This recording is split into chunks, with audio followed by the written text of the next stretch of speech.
chapters 4, 5, and 6 of 1 Samuel all focus in around the Ark of God, where we see God using his mighty power in ways that, as we'll see in this chapter, are quite terrifying at times. This falls into the greater section in 1 Samuel, chapters 1 to 7, where Israel are in a leadership crisis. The priesthood is failing, as we see with Eli and his wicked sons. The people are leaderless, and we see Samuel emerging as this leader. Samuel's nowhere to be seen in chapters 4, 5, and 6. And in chapter 7 only, at the end of this section, we see him really stepping into the spotlight as the leader that God's people needed at this time. As always, just take some time to read this passage for yourself a few times. Familiarize yourself with what's going on. Look for repetition and interesting things that stand out for you. And spend some time praying and asking God to help you to understand his word. Not just so that you can understand the words on the page, but so that you can grow to know him better through this part of his word. I'm going to highlight, as always, what I've seen. So one of the key tools in narrative is to separate out the characters, and the key character in this story are the Philistines, and we see them separated out as the people of Ashdod, the people of Gath, and the people of Ekron. So I'm just going to show where the Philistines are mentioned in this story.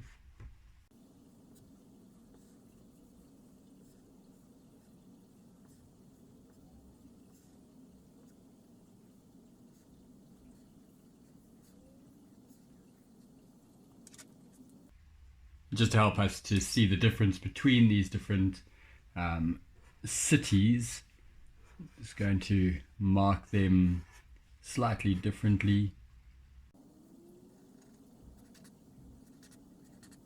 So there we've got the Philistines in the cities of Ashdod, Gath, and Ekron. And then we've got the Israelites really playing a minor part. Actually, they're just spoken of. The God of Israel is how Israel is seen in this story. This story is really focused in on the ark in Philistine country. In chapter 6 it moves back into Israel, or it's sent back into Israel because the people are terrified by the power of God.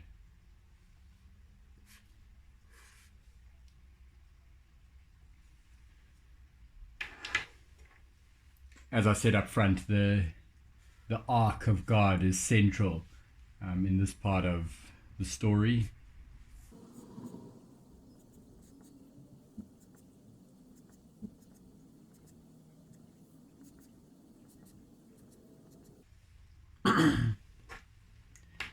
Something we noticed in the previous story is that in chapter 4, the Lord God was absent from much of that story. God's people, the Israelites, at that stage were using the ark as a lucky charm, and they are living apart from following God. Where here in this section, the Lord God steps back into the stage, and we see him operating against the Philistines with devastating effect.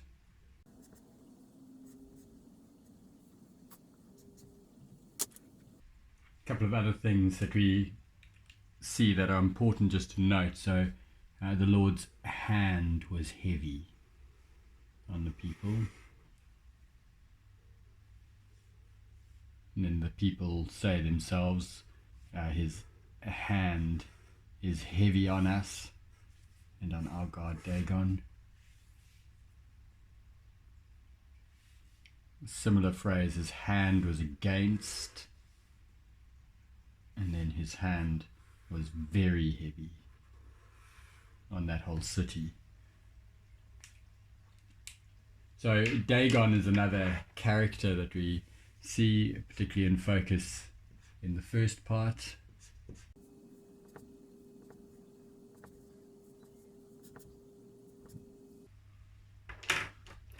And then this comical repetition in verse 3 and 4, fallen on his face.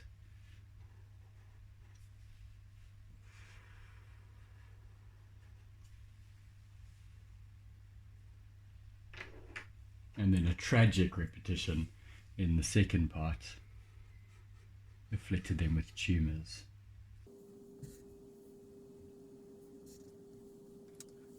Okay, so this story, as I said, kind of divides into two sections. We see God displaying his power, and power is kind of the key thing to see here, God's power on display.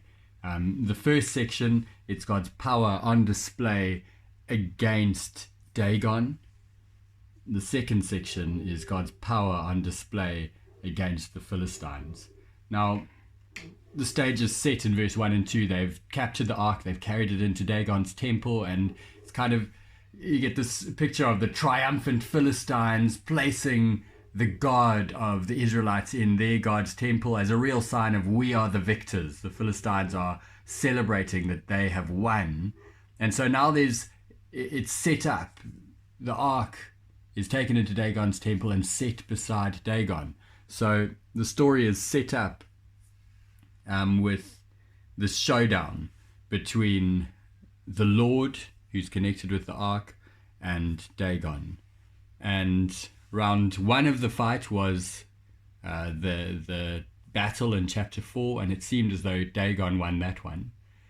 But what we see here is that actually the Lord God is completely in control, and he defeats Dagon. Dagon is found with his face to the ground, almost in a position of worship before the Lord.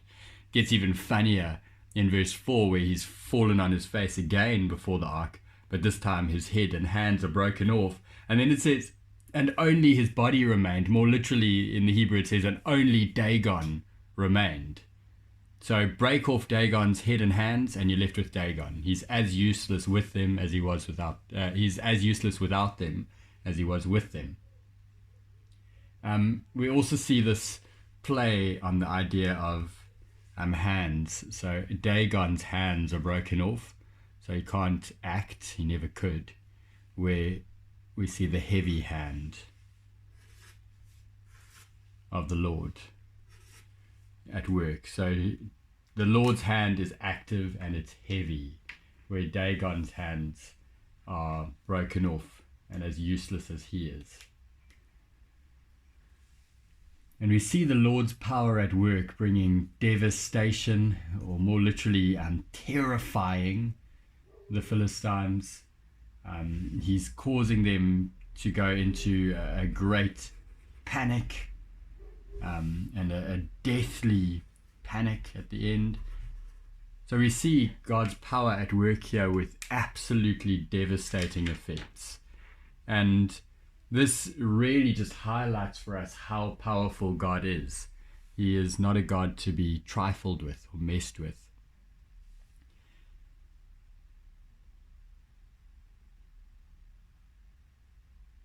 Now, we might look at a story like this and wonder, well, what do we do with this? How do we understand God flattening Dagon and sending tumors and terrifying the people of Philistia? As I said, the key thing is the power of God. The Philistines are defying God, and he is showing that he is not a God to be defied. It's a very stupid thing to defy him. Now, how do we link this to us today? How does this, in the biggest story of the Bible, take us to the cross? Well, something we see right here is that the Lord God, from a position of seeming weakness, goes on to display his great power. He seemed weak and defeated, but he destroyed Dagon. He afflicted the people who were oppressing him or trying to.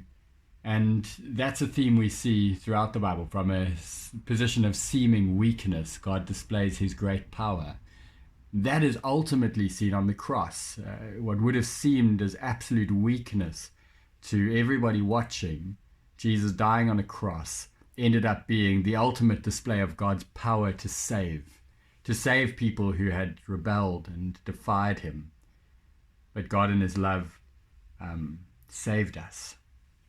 And so this passage shows God's power on display to judge, which is terrifying.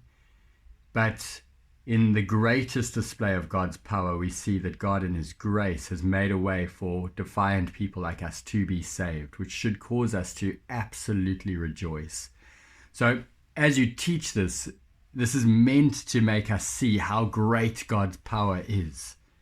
And it should terrify us. We should stand in fear before him, but we rejoice knowing that his power has worked for us, for our good. So as you teach this, I pray that you would just stand in awe at this God and stand in wonder that he has used his power to save people like us. Well, God bless as you teach it to others.